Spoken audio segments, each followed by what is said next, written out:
I met Mia at an engagement party neither of us wanted to go to. It was one of those awkward events where everyone stands around drinking too much white wine and pretending they're closer than they actually are. I was there as a favor to my buddy Jeremy, and she was a friend of the bride-to-be. We started talking by the shrimp platter, bonded instantly over how much we hated people. Not in a dark, edgy way. More like sarcastic jabs about bridezillas and nightmare clients. I told her about the guy who tried to pay me in beer to fix his transmission. She told me about a corporate client who wanted penguins at a retirement party. Real penguins. I remember thinking, this woman is sharp. Funny. Confident. The kind that made you forget your beer was warm and the music sucked. My name's Roger. I'm 34, and I run a small mechanic shop just outside Dayton, Ohio. Built it from the ground up, one busted radiator at a time. By the time Mia and I had our third drink, I knew I'd be seeing her again. Fast forward 6 years. We got married, moved into a cozy 2-bedroom in Centerville. Nothing fancy, but I liked that. We were the kind of couple who took pride in fixing things ourselves, patched up drywall, replaced a toilet once, even built a planter box together. She worked as an event manager for one of the bigger hotel chains. I ran my garage. We made it work. There were a lot of good days. Camping out at Hocking Hills, arguing over which trail was better. Long weekends with beer and burgers in the backyard. Nights where we'd just sit on the porch, feet up, talking about stupid dreams, opening a taco truck, moving to Oregon, buying a fixer-upper in the woods. We had a crew of friends we'd meet for trivia nights and potlucks. Nothing glamorous, but it felt like ours. Solid. But looking back now, I see it. The cracks. Little ones, like hairline fractures in a windshield. I ignored the way Mia's laugh started to feel a little more forced at dinner parties. Or how she rolled her eyes when I talked about my business, even though she used to say she admired my work ethic. I thought we were just tired. Figured she was stressed from work. I told myself it was just a phase, that it would pass. But deep down, I think I knew. I was pouring everything I had into growing the shop. 12-hour days, weekends too. I missed little signs. The way she stopped helping in the yard, how she never asked about my day, how her compliments turned into advice about how I should level up the business. I thought I was building a life. Turns out, I was the only one building anything. She was already looking over the fence, wondering what else was out there. Back then, I still believed love meant showing up, fixing things, fighting for what you had. But some people don't want things fixed. Some people want out. They just wait until you're not looking. It started with a name. Darren said we should be doing more themed weddings. Mia said one night over dinner, swirling her wine like it was part of a sales pitch. Apparently, the Chicago team's been killing it with Bridgerton-style events. I barely looked up from my plate. Darren, your new boss? She nodded, almost too quickly. General manager. Just transferred from Atlanta. Super sharp. At first, I didn't think anything of it. People talk about their bosses. I talk about engines and oil viscosity. She talks about venues and VIP clients. But Darren kept coming up. Darren says the old event model is dying. Darren wants us to attract high-net-worth couples. Darren's a genius when it comes to upselling champagne packages. The way she said his name bugged me, like he was a TED Talk wrapped in cologne and cufflinks. I asked her once, you ever call him anything but Darren? She laughed. What do you want me to call him? Bossman Supreme? I let it go. I didn't want to be that guy. But it wasn't just the name. It was everything else, too. She started working late. Mixers, networking events, last-minute emergency bookings that somehow always popped up around happy hour. She'd come home wired, glowing, like she'd just stepped off a red carpet. New heels, fresh manicure, lashes done. One night I said, you look nice. What's the occasion? She looked at me like I was slow. I told you, the downtown hospitality meetup. I nodded. Right? You used to hate those things. She shrugged. Well, it's different now. I'm expected to show up. It's not optional. I wanted to believe her. I told myself maybe she was just finally hitting her stride at work. She'd always been good at what she did, organized, persuasive, charming in a way that made people want to say yes. Maybe this was just her time to shine. But then the jab started. You ever think about expanding the garage? Maybe franchising? She asked one night. I like it small. I like knowing every job that goes in and out. She smiled, but it didn't reach her eyes. It's just, most people our age are scaling. You're still crawling under cars every day. I blinked. That's the job. She sipped her drink. Sure. Suddenly, I wasn't just Roger who built something with his hands. I was Roger who didn't dream big enough. Roger who still used a flip phone. Roger who didn't understand how fast things were moving. She started changing in other ways, too. Spent more time scrolling fashion blogs. Ditched her jeans for sleek black dresses. Swapped out our beat-up coffee table for one she found on some influencer's Instagram.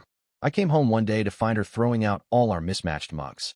They don't photograph well, she said. Photograph for what? She shrugged. I might start a lifestyle blog. I stared at her like she was speaking Greek. At night, I'd lie in bed beside her and feel like we were on different planets. She was chasing something, glitz, status, whatever Darren sold her in boardroom pep talks. And I was just trying to keep the roof from leaking. I still wanted us to be that couple, feet up on the porch, dreaming about taco trucks. But every time I reached for her, I felt more space. Like she'd already slipped through. The day she missed our anniversary dinner, I knew something was wrong. Not suspected, knew. I had made reservations at this little place we used to like in Yellow Springs. Candlelight, pasta, the works. Nothing flashy, just us. I even wore the shirt she once said made me look like I owned stock in whiskey. She never showed. No call. No text. Just silence. I sat there for over an hour nursing a beer, trying not to look like a guy who'd been stood up by his own wife. Finally, I paid the check and drove home. When I walked through the door, the house was dark. At close to midnight, I heard the front door creak. Mia stumbled in, heels in hand, hair loose, the sweet and sour smell of vodka, and someone else's cologne clinging to her. "Oh," she said, like I was a surprise. "Didn't know you'd still be up." "It's our anniversary," I said. She winced. "Shit. That was tonight." I didn't answer. I just watched her kick off her shoes like she hadn't missed a damn thing. "I got pulled into a last-minute mixer," she said too fast. "Darren wanted us all there. Big clients. Last chance to pitch the fall package." I nodded slowly. "You smell like a hotel bar." Her eyes flickered. "What's that supposed to mean?" I didn't answer. I just walked past her to the bedroom and shut the door. That was the night everything shifted for me. I'd been ignoring signs, brushing off the late hours, the distance, the way she laughed harder at texts than she ever did at my jokes. But something in my gut clicked. So I started watching. Nothing dramatic. No screaming matches. No accusations. Just quiet observation. She kept her phone on silent. Always face down. Started taking it with her when she showered. I noticed new withdrawals from our joint account. Expensive Uber rides downtown, charges from rooftop bars and hotel lounges. A couple hundred here, a few hundred there. I asked her about one once. "Oh, work covered that," she said. "I just put it on our card temporarily." She was lying. I could tell. But I didn't push it. Not yet. Then one Saturday, I was pulling stuff from the back seat of her car, grocery bags she left behind, when a small envelope fell out of her gym bag. A hotel room key. Not from one of her usual work venues. This was from a luxury place over in Cincinnati. Somewhere we'd never stayed. Somewhere we couldn't afford. I turned it over in my hand, heart thudding. Later that night, while she slept, I sat at the kitchen table surrounded by our paperwork. Bank statements. Credit card bills. I started combing through it all. I created a folder. Labeled it personal. Then I made copies. Backed up files. Set up new passwords. Pulled printouts of every hotel charge I didn't recognize. In the morning, I called Carl. Carl and I grew up changing tires in his uncle's garage. He went the tech route later, digital forensics, cybersecurity, that kind of thing. Still owed me for a transmission rebuild I never charged him for. "Carl," I said, keeping my voice low. "I need a favor. Off the books." He didn't ask why. He just said, "Send me what you've got." And just like that, I went from wondering to knowing something was coming. I wasn't going to be blindsided. Not again. It didn't take Carl long. A week after I gave him access, he sent me a folder labeled _activity. No commentary, no drama, just cold, quiet evidence. I opened it at the shop after hours, sitting at my desk with a cup of gas station coffee and a pit in my stomach. There they were, screenshots of emails, text threads, flight confirmations, and calendar entries. Mia and Darren. They didn't even try to hide it in code. One thread was titled Private, Chicago Weekend. Darren wrote, "Can't wait to wake up next to you again." Mia responded, "Better not forget the champagne this time." I scrolled down, jaw tight. There were bookings for 2 rooms under Darren's company account, always conveniently during her so-called work trips. Messages like, "You looked incredible tonight. I wish we didn't have to sneak around." Or worse, "Roger's sweet, but he'll never get it. He's still in that small-town garage world." They mocked me. Called me dependable but dim. She joked that I probably think Marriott points are sexy. Darren wrote, "He's a placeholder." A warm body with a wrench. It hit me in the chest, like a gut punch I hadn't braced for. They were planning to move in together. She told him she was working on it, that she'd ease Roger into the idea of separating soon. Said she needed to sort out finances and legal stuff first so it wouldn't get messy. Messy? Like her life was just a junk drawer she wanted to clear out. That night, I didn't yell. I didn't cry. I didn't throw anything. I just sat in the garage with the laptop open, reading every last word until I felt hollow. Then I made another call. Leland Howard was a customer of mine, a local divorce attorney who drove a vintage Corvette and always overtipped. I'd done his brakes last fall and refused to let him pay full price. He said I ever needed help, I should give him a ring. I called in that favor. He didn't ask for details right away. Just set up a private consultation and told me to bring everything. When I showed him the folder, his eyes sharpened. You've got what most men don't, he said, flipping through the pages. Time. Evidence. Leverage. He laid out the plan. Don't confront her yet. Not while she's got time to spin a story. We're going to set this up clean. You secure assets, keep your business shielded, and make sure anything joined is frozen the second you file. We'll get you a forensic accountant and a private process server. But until then, you play dumb. Got it. I nodded. I can do that. And I did. At home, I kissed her on the cheek. Asked how work was. Listened to her fake laughter as she told me about hotel guests and event disasters. I started coming home early just to test her stories. Most of the time, she wasn't even there yet. Meanwhile, I got to work. I pulled ownership paperwork and quietly moved all my tools and major equipment under the LLC I set up when I first opened the garage. I rewrote my will, moved personal funds into a separate protected account, and gave Leland power of attorney over our shared assets the second the filing hit. I installed 2 discrete motion cameras on the outside of the house and 1 on the hallway entrance, all legal in our state since it was my residence. Carl helped me set up cloud backups. Every time she left or entered the house with someone else, I'd know. The hardest part was pretending. Pretending to believe her lies. Pretending I didn't hear Darren's voice in the background on one of her speaker calls. Pretending I didn't see the email where she asked him, "Do you think he suspects anything?" I wanted to scream. I wanted to storm in and throw the laptop on the table and ask her how long she'd been faking it. But I didn't. Because Leland was right. Most guys blow up too soon and lose everything. I wasn't going to be most guys. I was going to win this. Quietly. Legally. Completely. I got called out to Fairborn. I told Mia one morning over coffee. Client's got an old Ford with a mystery knock. Might take me a few days. She barely looked up from her phone. Another one of your roadside projects? I smiled. Pays well. I'll probably stay with my cousin Drew. He's got that lakeside place near Indian Lake. She nodded without asking a single question. No, we'll miss you. No, call me when you get there. Just scrolled, sipped her coffee, and muttered something about Darren's pitch deck. That was the moment I knew for sure. If I was gone for a week, she wouldn't even blink. But I wasn't going to Fairborn. I drove 45 minutes northeast to Drew's cabin, left the truck in his garage, and borrowed his backup Camry to circle back into town. The plan was simple. Vanish from her radar, stay close, and document everything. First day, nothing. Second day, I got a motion alert from the hallway cam at 11:42 p.m.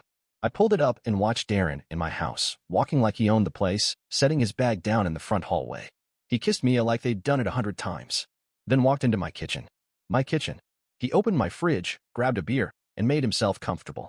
She laughed at something he said, her voice louder than I'd heard in weeks. Relaxed. At ease. It stung more than I expected. I backed up the footage and forwarded it to Leland. His reply came 5 minutes later. Perfect. Timestamped. Face clear. Logged. I saved it in 3 different locations. The next night, same thing. Darren again. This time in basketball shorts and a hotel tee. They sat on my couch, watching some cooking show and splitting takeout like they were playing house. That night, I stayed up rereading her messages with him. I love being around you. It feels like I'm living the life I was meant for. He's not a bad guy, just simple. Like, wrench in his hand simple. I sent another folder to Carl to compile. By Thursday, she had started using my shampoo. She posted a selfie in my garage hoodie, the one I thought I'd left at work. Captioned it, "Cozy Morning Vibes #working from home." She had no idea I was watching every second. While they were laughing on my couch, I was in a storage unit across town, transferring equipment under my company's name, compressors, jacks, diagnostic gear, everything valuable. Leland helped me push the business assets into a protected trust, just in case she tried anything once I filed. I also moved my savings out of the joint account. Quietly. Legally. Nothing that would raise a red flag. Just enough to make her nervous when the time came. Then, on Friday, I did the final step. I mailed an anonymous envelope to Darren's home address, the one Carl pulled from company records. Inside, copies of his emails with Mia, screenshots of their hotel bookings, and a full-page letter that read, "You left a digital trail. She's not as discreet as you think." I didn't sign it. Didn't need to. But I knew what would happen next. Because Darren wasn't just Mia's lover. He was also a husband. With a pregnant wife. A real life. The final nail came Saturday night. Another cam alert. This time, Darren pulled into my driveway in his car. Mia helped him carry in 2 suitcases. They were laughing. She had that same carefree glow she used to save for camping trips and late-night drives. And all I could think was, go ahead. Make yourself at home. This time next week, you'll both be wishing you'd stayed in your own damn lanes. And when the dust settles, I'll still be here, with everything that matters. And you'll be left with a memory and a lawyer. I came home early on a Tuesday. No warning, no text. Just unlocked the front door around noon, walked into the silence, and knew immediately something was different. The house was too still, like it had been cleaned in a rush and abandoned in the same breath. I didn't bother calling her name. Instead, I walked straight to the bedroom. That's where I saw it. Her side of the closet? Empty. Not thinned out, cleared. Hangers swinging slightly like they'd just been touched. Drawers half open. Dust trails where her jewelry box used to sit. Her vanity was wiped clean. No perfume. No makeup trace. Just a folded piece of paper resting neatly on the comforter. I stared at it for a second before picking it up. Roger, by the time you read this, I'll be gone. I've thought a lot about this, and I know it's the right choice. Please don't try to find me or make this dramatic. I've moved on. It's better for both of us. Mia? No, I'm sorry. No explanation. Just a smug goodbye note like we'd shared a lease, not a marriage. She didn't even sign it with love. Just a dash in her name. That told me everything. I folded the note once, slid it into my pocket, and sat on the edge of the bed. I wasn't angry. I wasn't heartbroken. I was done. She thought she'd played this out perfectly, like a scripted scene. Waltz out while I was out of town, skip the confrontation, leave me sitting in the wreckage while she rode into the sunset with her boss in the passenger seat. But she screwed up. Big time. I went straight to the safe in the hallway. A simple steel box with a keypad. I changed the code to 2 weeks earlier. Inside were the things she forgot. Her passport, her birth certificate, her social security card, a flash drive with copies of our joint tax returns. All the documents she'd need to start fresh with Darren. Still there. Still mine to control. I checked the shared checking account next. Already emptied. But I expected that. What she didn't expect was that I'd already frozen the backups, rerouted our bill payments, and set alerts on every linked card. She left with a purse and a dream, and she was about to learn how fast dreams collapse when you've got no footing. That afternoon, I had the locks changed. New keys. New passcodes. Garage remote reset. Her number blocked on everything. That night, I sat on the porch with a beer in my laptop, watching the final camera clips from Saturday. Darren's car. The two of them giggling like teenagers, hauling duffel bags into my house like it was their weekend getaway. She even used my Bluetooth speaker to play their music. The audacity would have made me laugh if it weren't so pathetic. But I didn't feel rage. I didn't feel grief. I felt free. For the first time in months, maybe years, the silence in my house felt good. No tension walking on eggshells. No wondering who she was texting when her phone buzzed at midnight. No pretending not to notice how her eyes lit up when work called. Just quiet. Peaceful. Final. She left thinking she held the cards. But all she really left behind was her leverage. And now? It was my game. It started with texts. Short ones at first. Mia, hey, can you unlock the safe? I left some stuff. Mia, it's urgent. Mia, Roger, please. I really need my documents. I ignored them. Then came the calls. 7 in one day. I watched them come in from the couch, phone face up on the coffee table. Her name flashing over and over like a warning light. I had finally learned not to answer. She left a voicemail. Her voice was shaky, but trying to sound calm. Hey, I know you're mad, but I really need those documents. I can't travel without them, and Darren's in the process of, well, it's complicated. Just leave them out and I'll grab them. Please don't make this worse than it has to be. She didn't get it. This wasn't a spat. This was the aftermath. 2 days later, she showed up at the door. I saw her on the security cam first, hair a mess, sunglasses too big for her face, standing there in an oversized hoodie that wasn't hers. Not the polished Mia who wore blazers to brunch and heels to the grocery store. This Mia looked cracked open. I waited a moment before I opened the door. She smiled like nothing had happened. Hey, I didn't smile back. You shouldn't be here. I just need my things, she said, voice tight. I forgot my passport. Social, some papers. I think they're still in the safe. They are. She waited, blinking. Okay. So they're going through attorneys now. You'll get them when your lawyer sends the request. Her mouth dropped. Are you serious?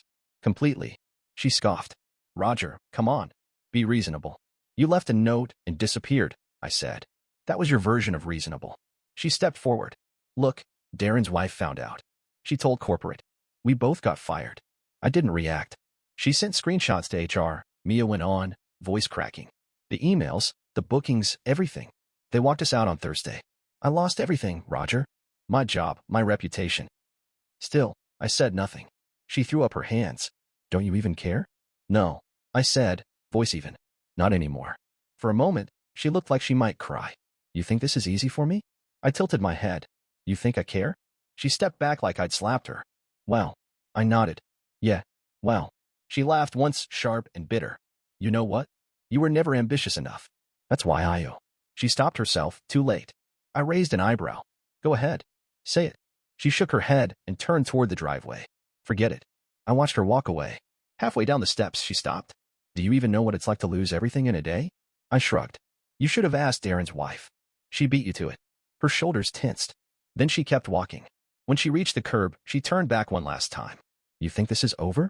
I smiled, not kindly. It was over the second you walked out. She stood there for a second, like she wanted to scream. Then she got in her car, not Darren's this time, and drove off. I stood there for a minute, breathing in the cool air. Not angry. Not smug. Just sure.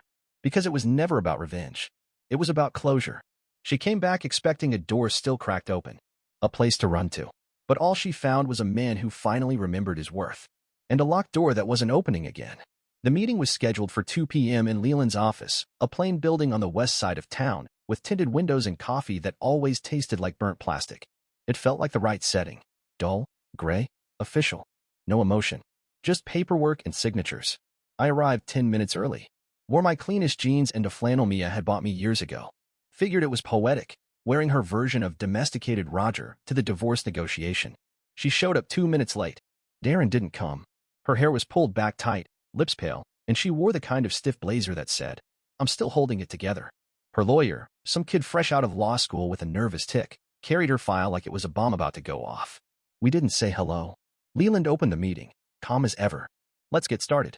Most of the terms had already been laid out over email. She wasn't getting alimony, not after walking out, not after the surveillance, not with that level of infidelity and financial trail behind her. Leland had made sure of that. Still, she tried. I just think it's fair, she said suddenly, her voice soft.